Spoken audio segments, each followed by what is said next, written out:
Dengan ditemani kopi, Wali Paidi duduk di teras langgar rumahnya. Pagi itu Wali Paidi teringat dengan aktivitas salah satu putra kiai yang dikenalnya, Gus Abu Baradewa.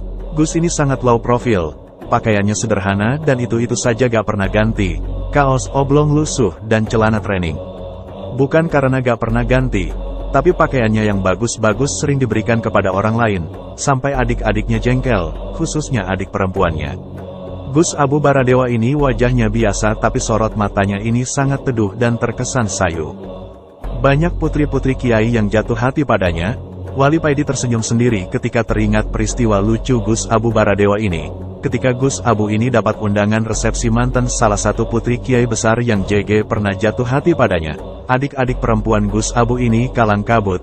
Adik-adiknya ini khawatir nanti kalau kakaknya datang ke resepsi pernikahan dengan pakaian yang biasa dipakainya tiap hari itu.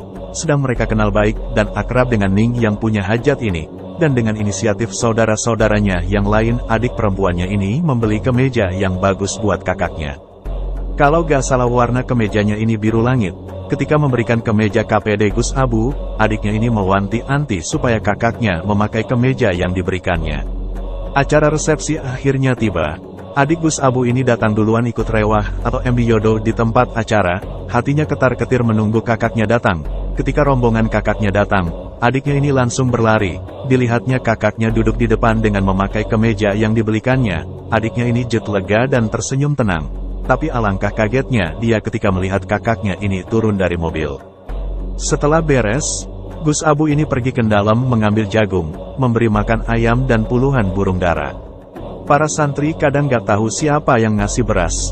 Karena kebanyakan para santri tidurnya pagi sehabis duhaan, mereka sendiri terlalu tawakal jadi gak sempat ngecek berasnya habis apa tidak. Hehehe. Setelah semuanya beres, Gus Abu ini pergi ke pasar diantar santri dalam dengan naik becak, mencari lauk pauk buat kepentingan para santri. Selama di atas becak tidak henti-hentinya mendoakan orang yang ditemui dan dilewatinya. Sampai di pasar, Gus Abu Baradewa ini masih terus melanjutkan doanya. Setiap barang yang disentuhnya didoakannya. Kalau belanjaan dirasa cukup, Gus Abu ini pulang dan mampir ke kios koran, membelikan koran buat adik-adiknya, tabloid masak dan fashion buat adik-adik perempuannya, tabloid olahraga, koran politik dan ketatanegaraan buat adik-adik lelakinya.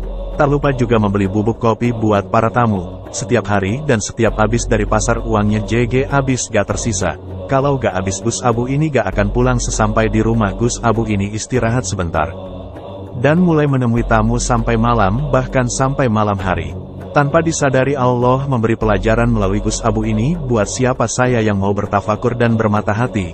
Betapa manusia itu harus berusaha rahmatan lil alamin, karena itu adalah salah satu tanda insan kamil. Sosoknya yang jenaka dan lemah lembut, bukan berarti Gus Abu ini gak sakti dan gak berani. Tapi Gus Abu ini sudah mulai masuk pada konsep cukuplah Allah bagiku. Dan gak ada perasaan was atau khawatir TTG Allah. Dan gak ada perasaan takut terhadap apapun kecuali takut KPD Allah. Pernah suatu ketika Gus Abu ini membela temannya.